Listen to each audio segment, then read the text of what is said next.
छलिया नाम की चुड़ैल के खत्म होने से सारे धावनगढ़ और हवेली के लोग खुश थे। वही अपनी चाल नाकाम हो जाने से और छलिया का अस्तित्व समाप्त हो जाने से कामयानी गुस्से से तिलमिला उठी थी। वह गुस्से में तहखाने में गई। उसे देखकर रोशनी ने अंदाजा लगा लिया कि उसकी चाल कामयाब नहीं हो सकी। अगर उसकी चाल कामयाब होती तो कामयानी खुशी से फूली नहीं समा रही होती और उसके साथ में छलिया नाम की चुड़ैल भी होती। रोशनी कामयानी की तरफ देखते हुए बोली, के हुआ कालंदरी, ना हुई ना थारी चाल कामयाब। देख, मारी देवी माँ की महिमा की म्हारे नाम पर कलंक ना लगने दिया। देख, लिया ना था मारी देवी का माँ प्रताप। यह सुनकर कामयानी गुस्से में तिलमिला उठी और रोशनी को यातनाएं देने लगी और रोशनी की तरफ देखते हुए बोली, बस रोशनी, बस अब और ना, अब थारी बलि मैं शैतान के आगे दूंगी ही, जिससे महाराज शैतान म्हारे से खुश हो जाएगा।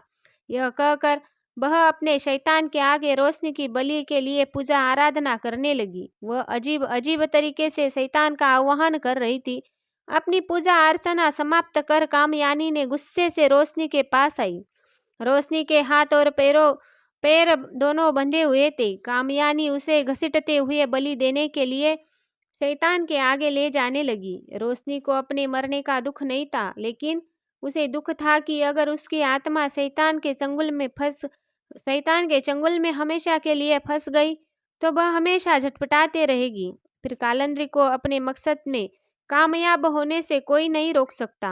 रोशनी ने आंखें बंद की और अपनी देवी माँ को याद करते हुए बोली, हे देवी माँ, अगर हमारा प्रेम सच्चा है तो आज हमारी मदद कर।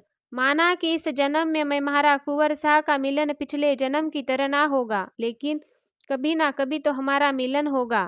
मारे प्रेम की थारे को सौगंध है, आज थारे को हमारी पुकार सुननी होगी। शायद रोशनी की देवी माँ ने सुन ली थी। अचानक रोशनी ने अपने पैर में बंधी हुई रस्सी को एक झटके के साथ तोड़ दिया। यह देखकर कामयानी गुस्से से तिलमिला उठी।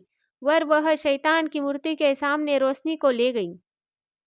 तभी रोशनी के कमजोर शरीर में ना जाने कहाँ से इतनी ताकत आ गई। उसने अपने पैर से एक जोरदार लात कालंदरी को मारी और वह लड़खड़ा कर एक खंबे से जा टकराई। उसके सर में से खून बहने लगा।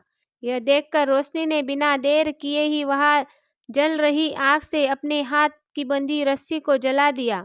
इस तरह उसके हाथ से उसने वह रस्सी अलग की। कामयानी भी उठकर गुस्से में रोशनी की तरफ आई। तभी रोशनी उठी और वह रखी एक धारदार बड़ी सी कटार को अपने पेट में खोप लिया। यह देखकर कामयानी हैरान रह गई। रोशनी लड़खड़ा कर गिर गई। तब कामयानी बोली, ए रोशनी, तू ये ऐसा ना कर सके है, थारी जान तू तो ना ले सके है। तब रोशनी मुस्कुराते हुए कहने लगी, देख कालंदरी, तू थारे लक्ष्य में कभी कामयाब ना हो पावेगी। देख, तुम्हारी थारे शैतान के आगे बलि देना चाहबे थी, लेकिन हमारी देवी माँ ने ऐसा ना होने दिया। अब मैंने खुद अपने हाथों से अपनी जान ली है, तो अब तुम्हारी बलि कैसे दे देवेगी? अब तू ऐसा ना कर पावेगी और ना हमारी आत्मा थारी शैतान के आगे अब कैद हो पावेगी। लेकिन एक बात याद रखना, इस जन्म में ना तो कभी ना कभी किसी ना किसी जन्म में तो महारा और कुंवर शाह का मिलन होगा और वो तू अपने लक्ष्य को कभी ना पा सकेगी। यह हमारा श्राप है। यह कहकर रोशनी ने हड़बड़ाते हुए अपनी जान दे दी।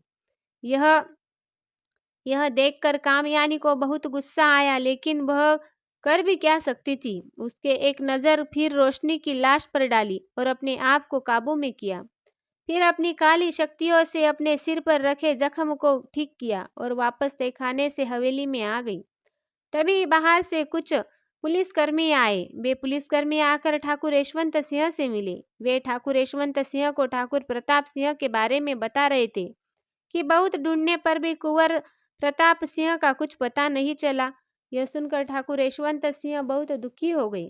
कामयानी भी यह देखकर परेशान हो उठी। वह सोचने लगी कि कभी ना कभी तो ठाकुर प्रताप सिंह को लौटना ही होगा, और चाहे जैसे भी हो उस रोशनी से तो उसे छुटकारा मिल ही गया।